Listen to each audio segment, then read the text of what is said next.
On a Saturday morning in the quiet suburbs of England's Peak District, crisp air, blue skies, and the smell of coffee on the deck.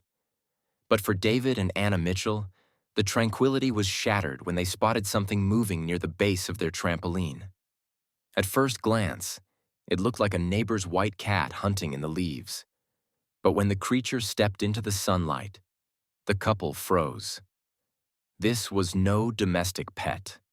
Standing 2 feet tall with powerful haunches and ghost-like markings on a luminescent white coat, the animal possessed piercing silver eyes that held an unmistakable wild intelligence. David instinctively backed away, recognizing the build of a predator.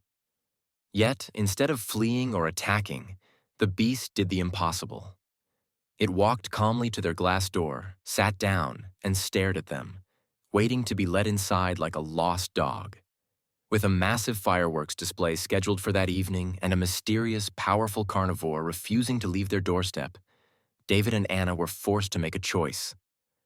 What they discovered when they opened that door would baffle wildlife experts and uncover a heartbreaking secret hidden for 5 years. The morning sun cast long shadows across the manicured lawn of David and Anna Mitchell's suburban home in Oakwood Rise, just on the edge of England's Peak District.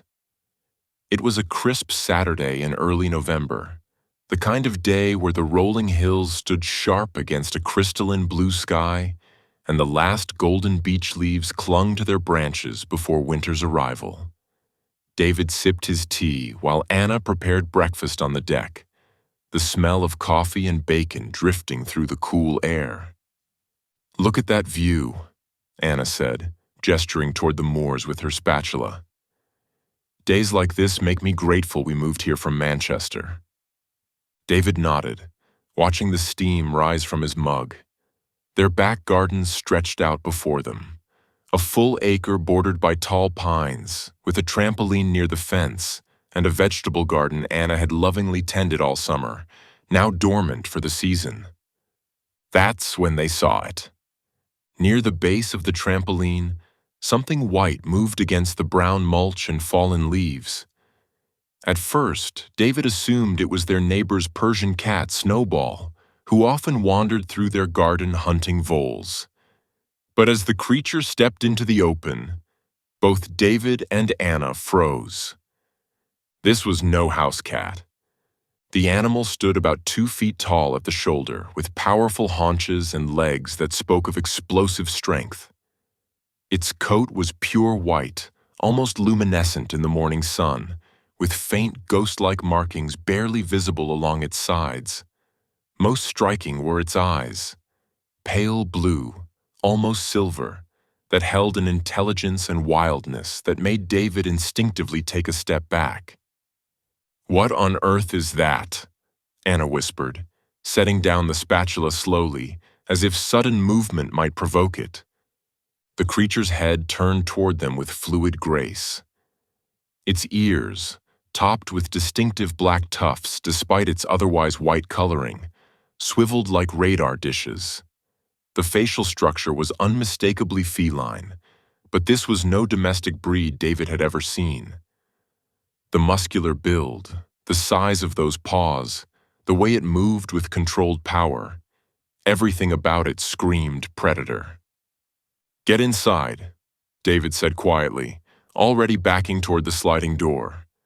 But the animal did something unexpected. Instead of fleeing or showing aggression, it padded closer to the house, its movements deliberate but non-threatening. It stopped about 15 feet from the deck, sat down, and simply watched them with those extraordinary eyes. "It's not acting afraid," Anna observed, not retreating inside. "Look at it. It's waiting." They stood frozen in this strange tableau for several minutes. The young couple on their deck, the mysterious white creature in their garden, all beneath the bright November morning. Finally, the animal rose, walked calmly to their back door, and lay down beside it like a dog waiting to be let in. "This isn't normal," David said, pulling out his phone. "Wild animals don't do this." For the next 2 hours, the creature remained by their door. David called the RSPCA, but the weekend skeleton crew said they could only respond to aggressive or injured animals.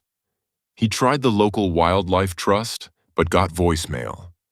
Meanwhile, Anna had started documenting everything with her camera, taking dozens of photos from different angles through the window. "The fireworks," Anna suddenly said, looking at the calendar on her phone. "Guy Fawkes Night. If this animal is still here when they start..." David knew what she meant. The Oakwood Rise Fairgrounds were only 2 miles away, and the annual Bonfire Night fireworks display was massive.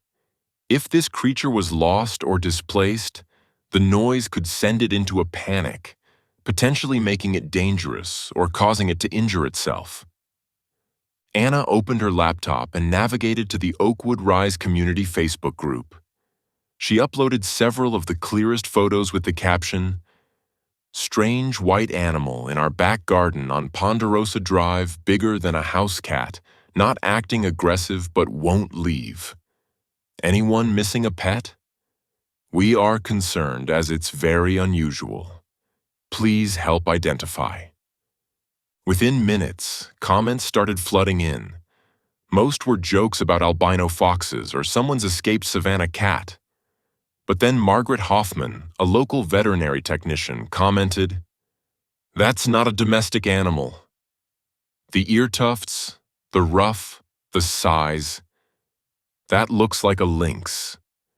Call the RSPCA immediately." Anna's hands trembled as she dialed the RSPCA's emergency line again, this time with more urgency. After explaining the situation and sending photos via text to the dispatcher, there was a long pause on the other end. "Ma'am," the dispatcher finally said, his voice tight with disbelief.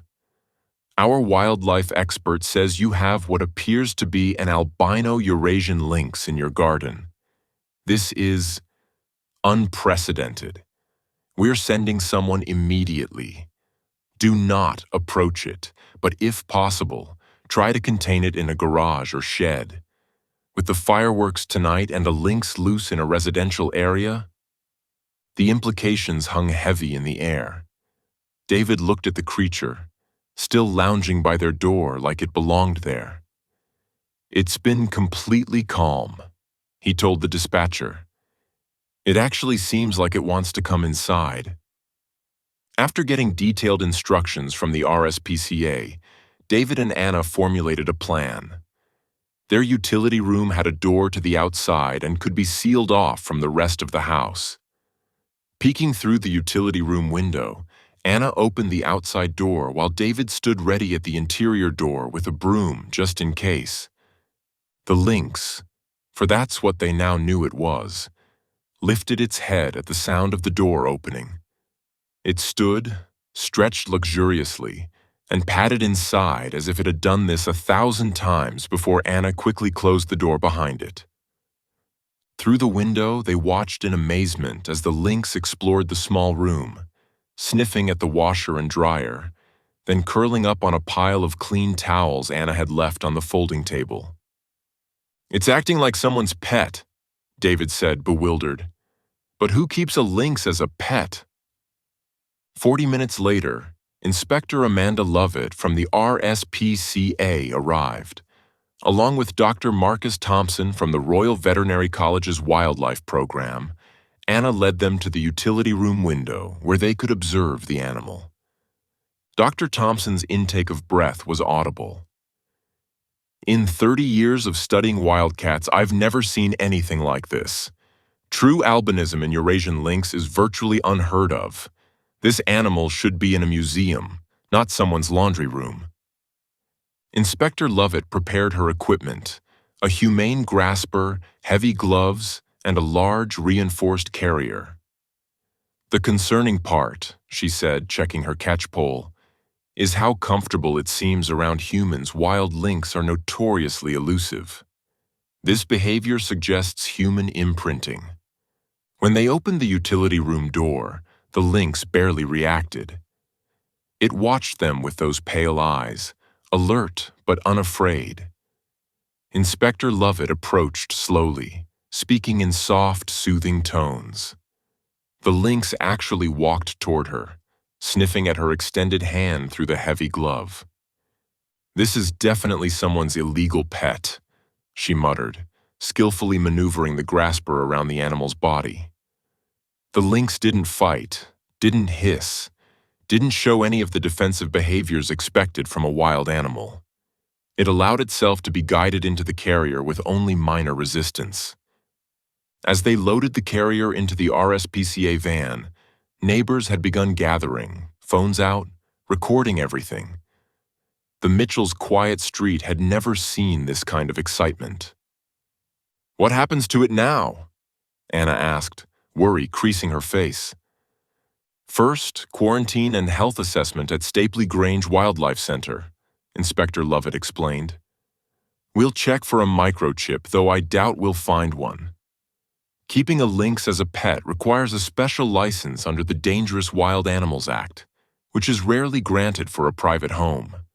If no owner comes forward, and legally they'd face serious charges if they did, we'll have to find a permanent solution." Dr. Thompson added, "An animal this habituated to humans can never be released into the wild. It would either starve, unable to hunt properly, or become a danger to people by approaching them for food." 3 days later, Anna received a call from Inspector Lovett with an update. The lynx, which the staff had named Ghost, was healthy but definitely hand-raised. He was slightly overweight from a diet of what appeared to be domestic cat food. His teeth showed signs of captive feeding, and his comfort level with humans was absolute. He would purr when keepers approached and showed zero hunting instincts when presented with live prey. "We've uncovered something interesting," Inspector Lovett said. "Our investigation led us to reports of exotic animal trafficking in the region from about 5 years ago. A ring was busted that was selling exotic pets to wealthy clients. Everything from servals to caracals to, apparently, at least one albino lynx kit that was never recovered." Anna gasped. "You mean Ghost was stolen as a baby and sold illegally?" "Most likely. The timing matches.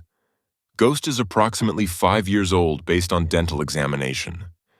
Someone probably paid thousands for him as a kitten, kept him hidden all these years, and either released him or he escaped.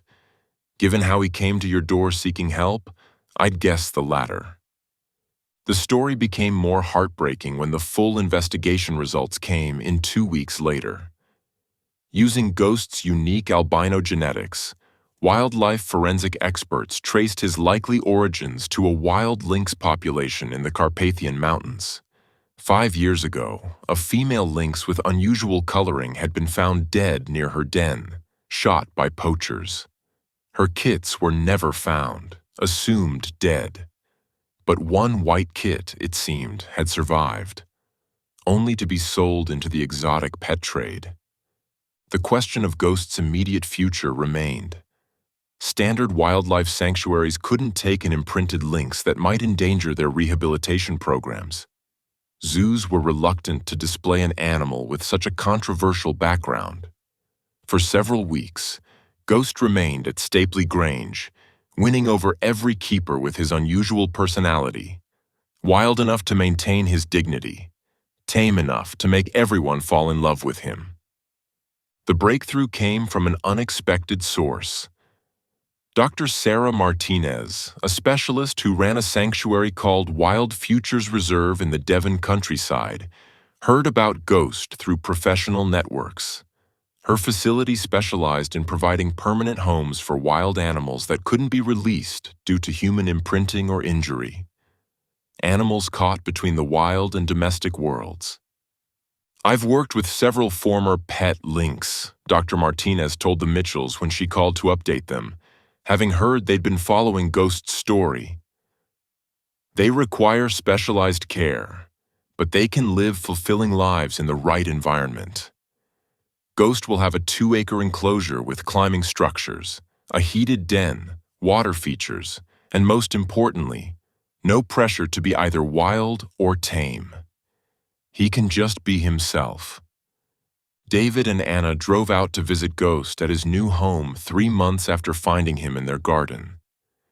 Dr. Martinez led them to his enclosure, a massive space enclosed with specialized fencing, filled with pine trees, rock formations, and multiple platforms at various heights. A small stream ran through one corner, and there were several den boxes hidden among artificial cave structures. Ghost was lounging on a high platform in a patch of sun, his white coat brilliant against the dark wood. When he saw them, or perhaps when he saw Dr. Martinez, who brought his afternoon feeding, he descended with liquid grace, approaching the fence with that same calm confidence they remembered. "He's thriving," Dr. Martinez said, offering Ghost chunks of venison through the feeding slot. "He'll never be wild, but he's learning to be a lynx again. He's starting to scent mark. He's playing with enrichment toys, and last week, he actually stalked and caught a live rabbit we released in his enclosure, though he then didn't quite know what to do with it." Anna watched Ghost eat, noting how much more muscular he looked, how his coat seemed thicker and healthier. What about his original owners? Were they ever found? Dr. Martinez shook her head. Never came forward. They probably panicked when he escaped, knowing the legal ramifications. Keeping a lynx in a residential area, especially one stolen from the wild as a kit, they'd face serious charges. As they prepared to leave, the lynx paused in his feeding, those remarkable pale eyes focusing on them. For a moment, the wild and domestic seemed to blur. A rescued wild animal, a human family, connected by a strange twist of fate on a bright November morning. "Thank you," Dr. Martinez said suddenly, "for not panicking, for getting him help." So many stories like this end badly. The animal shot as a threat, or dying of starvation, or spending life in a tiny cage. Ghost got lucky the day he chose your garden. Driving home, the hills painted purple by the setting sun, Anna reached over and squeezed David's hand. "Do you think he was happy?" she asked. "Those 5 years as someone's pet?" David considered this. Maybe happy isn't the right word. He survived, but he was living half a life, neither wild nor truly domesticated, like being caught between two worlds and belonging to neither. But now? David glanced at his wife. Now he has a chance to be what he is, not what someone tried to make him. That's all any of us can hope for, isn't it? As they pulled into their driveway, the same garden where their adventure began looked ordinary again. Just a lawn, a trampoline, a quiet suburban home. But the Mitchells knew better. They'd learned that sometimes the extraordinary hides in plain sight, that wild hearts can beat behind the most unexpected doors, and that sometimes being lost is just the first step toward being found. Ghost would live out his days at Wild Futures Reserve, neither pet nor wild, but something in between. A testament to both human cruelty and human compassion. Visitors to the sanctuary would marvel at the white lynx with silver eyes, never knowing the full story of poachers and traffickers, of a frightened couple on a bright November morning, of a wild animal that knocked on a door seeking help and, against all odds, found it. Dr. Martinez would later install a plaque on Ghost's enclosure that read, "Every creature deserves to live as nature intended. When we fail them, the least we can do is give them dignity in their survival." But for the Mitchells, Ghost would always be more than a cautionary tale about wildlife trafficking or exotic pets. He was a reminder that sometimes the most profound encounters come from the most unexpected moments. That compassion can bridge the gap between wild and tame, and that every creature, human or otherwise, is just trying to find their way home. The story of the white lynx who came to breakfast would be told at Oakwood Rise gatherings for years to come, growing in the telling as such stories do. But David and Anna kept the truth of it close to their hearts. The weight of those pale eyes, the trust of a lost creature, and the knowledge that on one bright November morning, they'd been given the chance to make a difference. And they'd taken it. In the end, that made all the difference in the world.